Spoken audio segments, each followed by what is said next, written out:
ચલો અહીંયા ધ્યાન આપો.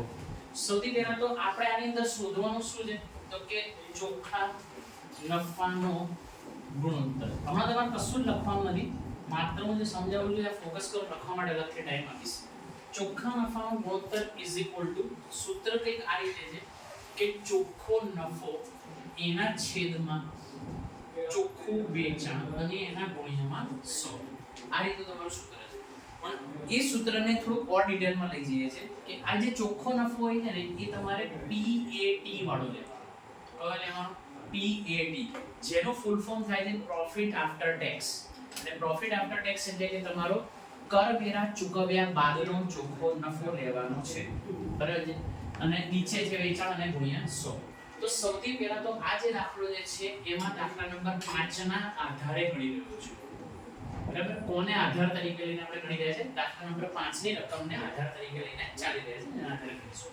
અહીંયા આગળ હું બે ત્રણ લાઈન છોડી દઉં છું. તમને આજે મારી પાસેથી એક બહુ જબરદસ્ત નવું એક એકાઉન્ટ શીખવા મળવાનું છે, અને એ એકાઉન્ટ જે છે એ છે વેપાર અને નફા નુકસાનનું મિક્સ ખાતું. અત્યાર સુધી આપણે જે વાર્ષિક હિસાબ ચેપ્ટર શીખેલા ભાગ 1 માં, તેમાં વેપાર ખાતું અને નફા નુકસાન ખાતું અને પાકું સરવૈયું ને બધા બનાવતા હતા. તો એમાં બંનેનું મિક્સચર હું તમને બતાવી રહ્યો છું કે અહીં તમારે ખાતું જે છે એ વેપાર અને નફા નુકસાન ખાતું બ્રેકેટમાં મિક્સ, બરાબર. આપણી જાણકારી ખાતા છે એટલે મેં આ શબ્દ લખ્યો છે. વેપાર અને નફા નુકસાન ખાતું તમે ખાલી વેડિંગ મારશો ખાલી આ તો પણ ચાલશે. વેપાર નફા નુકસાન ખાતું આપણે બંનેની વિગત આમાં સ્ટોર કરવાની છે. તો એક એક વિગત વાંચતા જઈશું અને એને આપણે એની અંદર લખતા જઈશું. વાંચતા જાઓ પહેલી વિગત તમને શું આપી છે. દાખલા નંબર 5 માં જોજો. તો દાખલા નંબર 5 માં તમને આપી છે બિન કામગીરી અન્ય ખર્ચ. તો ખર્ચ જે છે આપણે જાણીએ છીએ પ્રમાણે કે ખર્ચ અને નુકસાન આ બાજુ આવશે અને અહીં રૂપિયા, અને અહીં શું આવશે તો કે આવક ઉપજ આ બાજુ આવશે અને અહીંયા રૂપિયા, બરાબર. તો આ રીતે આપણે લખીશું. તો એક પછી એક બોલતા જાવ રકમ સાથે અને એને અહીંયા હું લખતો જઈશ. સૌથી પહેલું જે શું છે તમારું બિન કામગીરીના ખર્ચા. કેટલા રૂપિયા છે બોલો? 35,000 બિન કામગીરીના ખર્ચા. પછી આગળ વિગત વાંચતા જાવ, મને કહેતા જાવ. એક પણ વિગત તમારે સ્કીપ નથી કરવાની. રાખવી ના રાખવી, શું કરવાનું, ક્યાં લખવાનું, બધું ડિસાઈડ કરીશ. અને એક એક શાંતિથી બોલતા જાવ. બોલો બીજું. ઘસારો છે. તો ઘસારો ખર્ચ કહેવાય ને, એટલે આપણે એને ઉધાર બાજુએ લખીશું. 48,000. કેટલા? 48,000 નો ઘસારો. પછી વહીવટી ખર્ચ. આ તો એ બી ખર્ચ બોલ્યા ને તમે. તો ખર્ચ હંમેશા ઉધાર થાય, તો વહીવટી ખર્ચ 75,000. 75,000. પછી કરવેરાનો દર. કરવેરાનો દર. હવે સાંભળો. સારી વેચાણ. વેચાણ. ઓકે, તો વેચાણ જે છે એને આપણે અહીંયા જમા બાજુએ લખીશું. તો વેચાણ માઈનસ વેચાણ પરત, આ રીતે એક ફોર્મેટ જેવું બતાવવાનું. તમે જો કે આની અંદર આપણે વેપાર ખાતું બી ઇન્ક્લુડ કરી રહ્યા છે, અને વેચાણ અને ખરીદી એ બધું વેપાર ખાતાનો હિસ્સો છે. તો આપણે એને આની અંદર પણ લખીશું. તો બોલો વેચાણ કેટલું છે? 6 લાખ રૂપિયા. તમને વેચાણ પરત આપ્યું હોય તો ઠીક વાત છે, ન આપ્યું હોય તો 0 મૂકીને બહાર મૂકી દેશું 6 લાખ. પછી આગળ બોલો. કરવેરાનો દર. કરવેરાનો દર જે છે એને અત્યારે આપણે ટચ નહીં કરીએ, એને સૌથી છેલ્લે એપ્લાય કરવાનો છે. પછી આગળ વ્યાજ, ડિવિડન્ડ, ઉપજ બોલ્યા. તો જો ઉપજ એટલે આવક ઉપજમાં મૂકું છું, અહીં લખીશું વ્યાજ ડિવિડન્ડ ની ઉપજ. કેટલા રૂપિયા? 45,000. વેચાણ ખર્ચ. વેચાણ ખર્ચા. તો ખર્ચ જે એટલે ઉધાર બાજુ મૂકીશ. વેચાણ ખર્ચા 52,000. 52,000. વેચેલ માલની પડતર. હા, તો વેચેલ માલની પડતર જે છે એને બીજા શબ્દમાં ખરીદી કહેવાય. બે માપો બ્રેકેટમાં હું તમને ખરીદી શબ્દ લખી આપું છું. કેટલા રૂપિયા છે? 3,25,000. 3,25,000. નાણાકીય ખર્ચ. ખર્ચ છે એને ઉધાર કરીશું, તો નાણાકીય ખર્ચ 85,000. 85,000. પછી બસ ને. તો તમે જુઓ કે આની અંદર એટલું સિમ્પલ રીતે મેં દાખલા સોલ્વ કરવા ટ્રાય કરી રહ્યો છું કે બધા ખર્ચને મેં ઉધાર કર્યા છે અને બધી આવકને મેં જમા કરી છે. ખરીદી હોય તો ઉધાર કરવાની, વેચાણ હોય તો જમા કરવાની, કારણ કે વેપાર ખાતું પણ જોડે છે. અને હવે આપણે જેમ દર વખતે નફો શોધીએ છે ને એ રીતે નફો શોધીશું. તો તમે આટલાનો સરવાળો કરી આપો. 6,45,000. તો અહીં મૂકું છું 6,45,000, જેને હું બે બાજુએ મૂકું છું 6,45,000, અને એમાંથી આ ઉપરની વિગતોને ધીરે ધીરે શાંતિથી તમે બાદબાકી કરી આપો. જો તમને જવાબ શું મળે છે.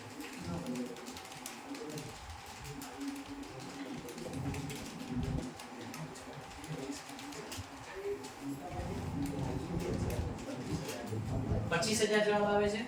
સારું, 6,45,000 માંથી આ બધી વિગત તમે માઈનસ કરી તો 25,000 જવાબ આવે છે. તો મતલબ કે આ તમને નફો મળ્યો. શું મળ્યો? ચોખ્ખો નફો મળી ગયો. પણ ધ્યાન રાખજો, આ જે ચોખ્ખો નફો તમને મળ્યો એ ચોખ્ખો નફો, આમ આપણે જાણીએ છીએ જમા બાજુનો સરવાળો વધારે હોય તો નફો થાય. હવે સીધો ચોખ્ખો નફો આવી ગયો, કારણ કે વેપાર ખાતામાંથી નફો કાચા નફામાં કન્વર્ટ થાય, પછી એ જાય નફા નુકસાન ખાતામાં. નફા નુકસાન ખાતામાં જઈને શેમાં કન્વર્ટ થાય? ચોખ્ખા નફામાં કન્વર્ટ થાય. પણ એ તો બે ભેગા જ બનાવ્યા છે ને, એટલે સીધો કયો નફો બની જશે? ચોખ્ખો નફો. આ ચોખ્ખો નફો પણ ધ્યાન રાખવા જેવી બાબત એ છે કે પીબીટી વાળો છે. કયો છે? Profit before tax. મતલબ કે કરવેરા ચૂકવ્યા પહેલાનો નફો. હજી આમાંથી કરવેરા ચૂકવવાના બાકી છે. બરાબર છે? તો અહીંયા ધ્યાન, એક નાનું બીજું પત્રક જેવું બતાવું તો એ આ રીતે છે કે પીબીટી અને માઈનસ કરવાનું છે ટી, અને એ થશે તમારો PAT. હવે આ જે લખ્યું છે એને સમજવા ટ્રાય કરીશું. PBT એટલે કે તમારો કરવેરા પહેલાનો નફો. કરવેરા પહેલાનો નફો. એમાંથી માઈનસ કરવાનું છે T એટલે કે ટેક્સ, એટલે કે કરવેરા. T નો મતલબ શું છે તમારે અહીંયા ગાડી? ટેક્સ. એટલે કે ટેક્સ ની ચૂકવણી થઈ, જે કરવેરા ચૂકવવાના છે. અને PAT જેને આપણે કહીશું કરવેરા બાદનો નફો. તો છે તો ચોખ્ખો નફો, પણ કરવેરા બાદ કરેલું છે. તો એક આવું નાનું તમારે ગણતરી જેવું બતાવવાનું છે, અને હવે એની અંદર ફિલઅપ કરીએ છીએ. તો તમે જુઓ કે PBT એટલે કે કરવેરા પહેલાનો નફો કેટલો હતો? 25,000. તમે કરવેરાનો દર તમને આપેલો છે ને, કેટલા ટકા આપેલો છે કરવેરાનો દર? 30% આપેલો છે કરવેરાનો દર. બરાબર છે? તો તમે 25,000 ના 30% મને કરી આપો. 7,500. એટલે તમે એને બધી માઇનસ કરી આપો. તો 17,500 રૂપિયા જે આવ્યો એ તમારો PAT આવ્યો, ચોખ્ખો નફો કરવેરા બાદનો, જે મારે ત્યાં જોઈએ છે. ઓકે, તો અહીંયા આગળ ભરી દઉં છું 17,500 છેદમાં વેચાણ. જો આવ્યું વેચાણ, હે ને, કેટલું છે? 6 લાખ ગુણ્યામાં 100. જવાબ કાઢવાનો 2.92%. ટકા એટલા માટે મેં લખ્યા કારણ કે ગુણ્યા 100 કરેલા છે, એટલે ટકા લખવાનું. ચલો બોર્ડ પર ધ્યાન આપો.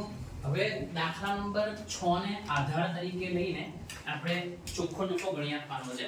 તો હવે એના માટે સૌથી પહેલા તો મેં ચોખ્ખા નફાના ગુણોત્તરનું સૂત્ર લગાવી દીધું, જોઈ લો. ચોખ્ખો નફો PAT છેદમાં ચોખ્ખો વેચાણ ગુણ્યા 100. બરાબર? અને હવે સૌથી પહેલા તો આપણે નફો મેળવવા માટે જે પ્રમાણે આપણે આ વેપાર ખાતું અને નફા નુકસાન ખાતાનું મિશ્રણ એ આપણે બનાવવાનું છે, અને જેનાથી સીધો તમને ચોખ્ખો નફો મળી જશે PBT વાળો.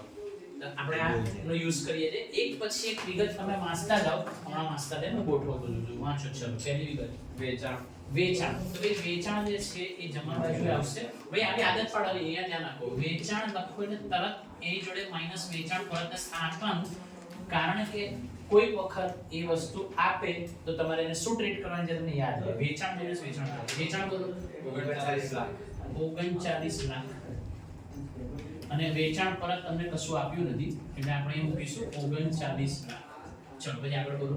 વપરાયેલ કાચા માલની પડતર. હા, તો એ જે છે વેચેલ માલની પડતર, જેને બીજા શબ્દમાં ખરીદી પણ કહેવાય, કેટલા રૂપિયાની? 25 લાખ. 25 લાખ. પછી વેચાણ ખર્ચા. વેચાણ ખર્ચ. ખર્ચ છે એટલે આપણે શું કરીશું? ઉધાર કરીશું. કેટલા રૂપિયા છે વેચાણ ખર્ચ? 75,000. અકસ્માતથી થયેલ નુકસાન. અકસ્માતથી થયેલ નુકસાન. તો અહીંયા ખર્ચ ને નુકસાન બંને કવર કરવાના છે, એટલે અકસ્માતથી થયેલ નુકસાન 40,000. અકસ્માતથી નુકસાન 40,000. ઘસારા સહિત કારખાના ખર્ચા. ઘસારો બી ખર્ચ જ કહેવાય, એટલે અહીંયા ઉધાર કરીશું. ઘસારા સહિતના કારખાના ખર્ચા 50,000. 50,000. મજૂરી બી ખર્ચ છે એટલે આપણે ઉધાર કરીશું મજૂરી 2 લાખ 2 લાખ વહીવટી ખર્ચ વહીવટી ખર્ચને બી ઉધાર કરી લઈશું 1,75,000 વહીવટી ખર્ચા 1,75,000 લોનનું વ્યાજ પણ ખર્ચ જ કહેવાય 60,000 લોનનું વ્યાજ ચૂકવેલ વ્યાજ લોનનું 60,000 રોકાણો પર મળેલ ડિવિડન્ડ મળેલ શબ્દ વાપર્યો એને રોકાણો પર મળેલ ડિવિડન્ડ તો મળેલ એટલે ઉપજ કે આવક કહેવાય અહીં લખીશું મળેલ ડિવિડન્ડ 1 લાખ ઓકે પછી કરવેરાનો દર તો આપણે અહીં વાપરવાનો છે કરવેરાનો દર તમને અંદર 30% આપ્યો છે લખીને તો આપણે ત્યાં વાપરીશું પણ એ વાપરતા પહેલા તમારે અહીંયા આગળ સરવાળો કરવાનો છે તો તમે જમા બાજુનો સરવાળો 40 લાખ. 39 લાખ વત્તા 1 લાખ એટલે કે 40 લાખ અને એ 40 લાખ ની આ મૂકો છો 9 લાખ તો 40 લાખમાંથી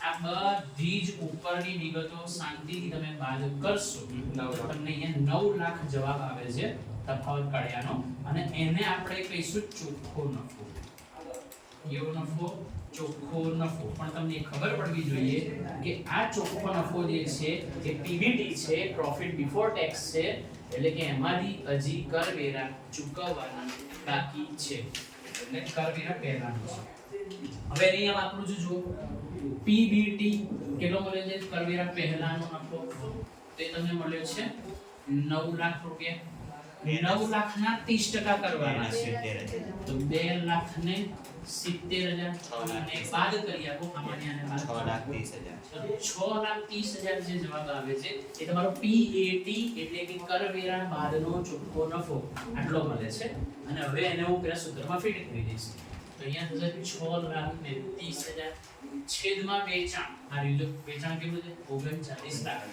તો 39 લાખ અને એના ગુણ્યામાં 100 16.15% આવો જવાબ આવશે રકમમાં ધ્યાન આપો તમને એવું કીધું છે કે એચ કંપની લિમિટેડની માહિતીના આધારે દેવા ઇક્વિટી ગુણોત્તર ગણો તો દેવા ઇક્વિટી ગુણોત્તરનું આ સૂત્ર છે કે કુલ લાંબા ગાળાના દેવા છેદમાં માલિકીના ભંડોળ આ સૂત્ર આપણે લગાવી દીધું તો હવે એની અંદર સૌથી પહેલા તો જે લાંબા ગાળાના દેવા છે ને અહીંયા તો હું જગ્યા છોડી દઉં છું કારણ કે આ ગુણોત્તરનો જવાબ લાવવા માટે જગ્યા જોઈશે તો હવે વિગતને સ્ટેપ વાઇઝ શોધીએ છે કે કુલ લાંબા ગાળાના દેવા એનું સૂત્ર શું છે એટલે કે આમાં કઈ બે વિગત કવર થાય તો એની અંદર થશે તમારે લાંબા ગાળાના દેવા પોતે લાંબા ગાળાના દેવા એક તો એ પોતે આવી જશે લાંબા ગાળાના દેવા અને પ્લસ આમાં થશે લાંબા ગાળાની જોગવાઈ લાંબા ગાળાની જોગવાઈઓ તો આ જે છે એ બે વસ્તુને તમે જ્યારે એડ કરશો એટલે તમારું લાંબા ગાળાના દેવા તમને મળી જશે તો તમે અંદર તમે જુઓ કે તમને શું આ બે વસ્તુ આપી છે તમે રકમની અંદર જરા ધ્યાન આપો જુઓ અને આપી હોય તો મને શોધીને મને કહો કે લાંબા ગાળાના દેવા કેટલા આપેલા છે 5 લાખના ઓકે 8 લાખના આપેલા છે અને તમને લાંબા ગાળાની જોગવાઈ કેટલા આપેલા છે 4 લાખ 12 લાખ એટલે એમ થઈને તમારો બેનો સરવાળો કરવાથી જવાબ આવે છે 12 લાખ તો તમને કુલ લાંબા ગાળાના દેવા એટલે કે ઉપરની વિગત જે છે મળી ગઈ કેટલી મળી ગઈ 12 લાખ અને છેદમાં હજી તમારે અહીંયા ગાડી માલિકીના ભંડોળ જે જોઈએ છે એ શોધવાના બાકી છે બરાબર તો હવે શું તો માલિકીના ભંડોળ માટે તમને એક ફોર્મેટ શરૂઆતમાં મેં તમને આપેલું છે તમને યાદ હોવું જોઈએ તો આ રીતે મેં તમને ફોર્મેટ આપ્યું છે કે માલિકીના ભંડોળ એ ફોર્મેટ ના યાદ હોય તો હું લખું ત્યારે ધ્યાન આપજો ને યાદ રાખી દેજો માલિકીના ભંડોળ શોધતી વખતે આ રીતે ફોર્મેટ મેં આપેલું છે કે ઇક્વિટી શેર મૂડી પ્લસ પ્રેફરન્સ શેર મૂડી પ્લસ અનામત અને વધારો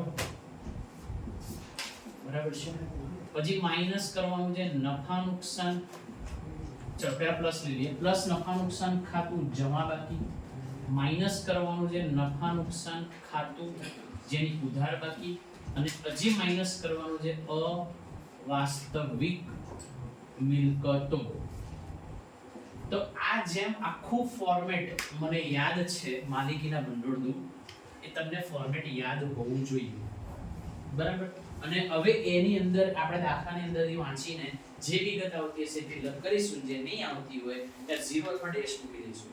તો વાંચો. સૌથી પહેલા તો તમને શું આપેલું છે અંદર જોશો રકમમાં, તો તમને અહીંયા નફા નુકસાન ખાતાની ઉધાર બાકી દેખાય છે. તો નફા નુકસાન ખાતાની ઉધાર બાકી અહીંયા ફિલઅપ કરીએ આપણે. કેટલી છે? 50,000 છે. ચાલો, પછી તમને ત્યાં શું દેખાય છે? દેવી હુંડી.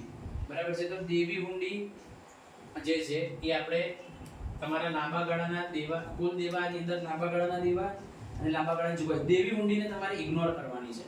એ તમને કન્ફ્યુઝ કરવા માટે તમને ટોપિક આપેલું છે. પેલી બાજુ જો ઇક્વિટી શેર મૂડી કેટલાની છે? 8 લાખની છે. પછી પ્રેફરન્સ શેર મૂડી કેટલાની છે? 2 લાખની છે. પછી તમને બીજું શું આપેલું છે? તો કે લેણદારો આપેલા છે અને ખર્ચા ચૂકવવાના બાકી આપેલા છે. આ બે વિગત તમને આપેલી છે. તો તમને અનામત અને વધારો નથી આપ્યું, નફા નુકસાન ખાતાની જમા બાકી નથી આપી, અવાસ્તવિક મિલકત નથી આપી. 9,50,000. તો 9,50,000. હાલાકી જો પેલા જે લેણદારો જે છે ને, એ લેણદારો એ તમારું દેવું જ કહેવાય છે. બરાબર છે. અને જે અન્ય વિગત જે તમને આપી છે, જે દેવી હુંડી, એ પણ કહેવાય છે તો દેવું જ, પણ એ તમારા લાંબા ગાળાના દેવાની અંદર, તમને લાંબા ગાળાના દેવાની અંદર આપણે એ વસ્તુ ચાલ આપણે ઉમેરી દઈએ. કુલ દેવા જોઈએ છે ને, કુલ લાંબા ગાળાના દેવા. ચાલો, ટૂંકા ગાળાના દેવા જેને ઇગ્નોર કરીશું. એ બંને કેવા દેવા છે? લેણદાર અને દેવી હુંડી, એ બંને કેવા દેવા છે? ટૂંકા ગાળાના દેવા છે. પણ આપણે જે લાંબા ગાળાના દેવા જોઈએ છે એને ઇગ્નોર કરીશું. અને હવે આ બંને વિગતને અહીંયા ફિલઅપ કરીએ. તમારા 12 લાખ અહીં આવી ગયા છે અને પેલા કેટલા છે?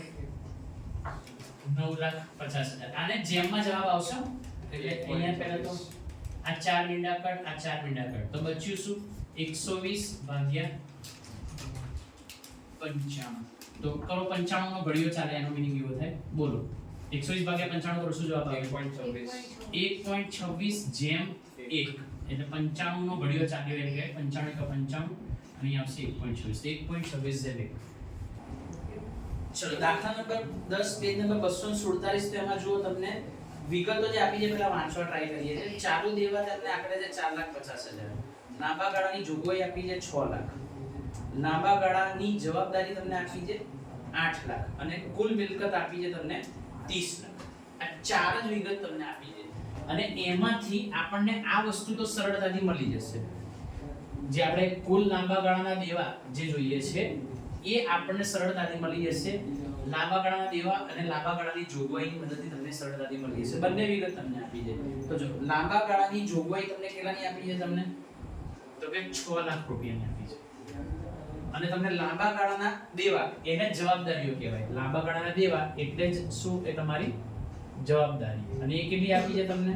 તો કે એ તમને આપી છે 8 લાખ રૂપિયા. તો તમે બેનો સરવાળો કરશો એટલે તમને જવાબ શું આવે છે તમારો? 14 લાખ.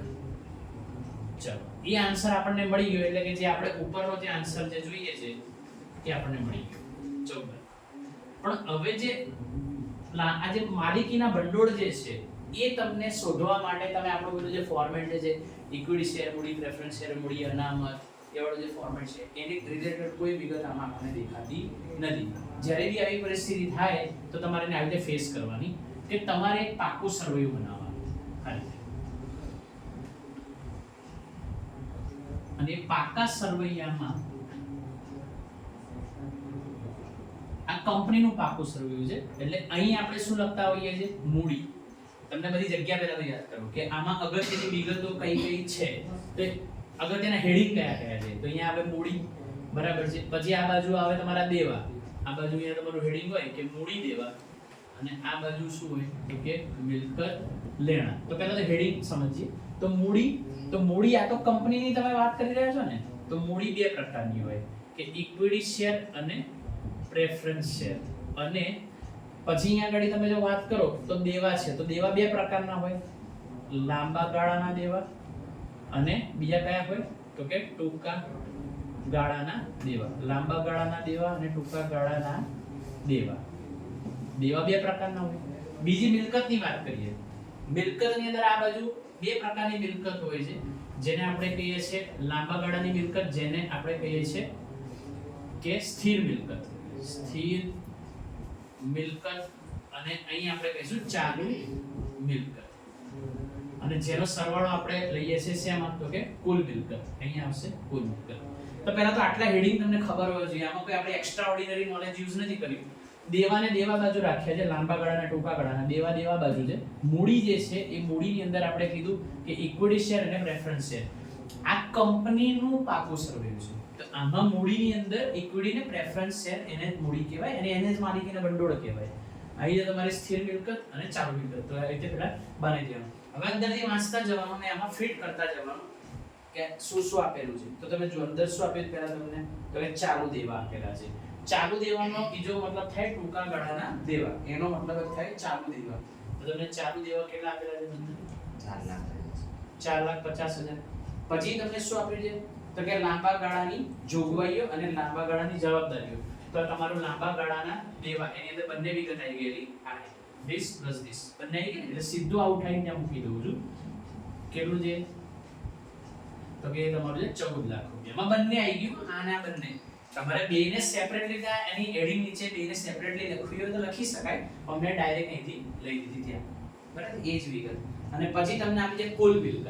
તો કુલ મિલકતની અંદર તમારી એમ માની લઈએ છીએ કે સ્થિર મિલકત અને ચાલુ મિલકત બંનેના સરવાળાને આપણે શું કહીએ છીએ? કુલ મિલકત. એટલે કે સ્થિર મિલકત અને ચાલુ મિલકત બંને આવી ગઈ અંદર અને કુલ મિલકતનો સરવાળો તમને આપ્યો છે 30 લાખ રૂપિયા.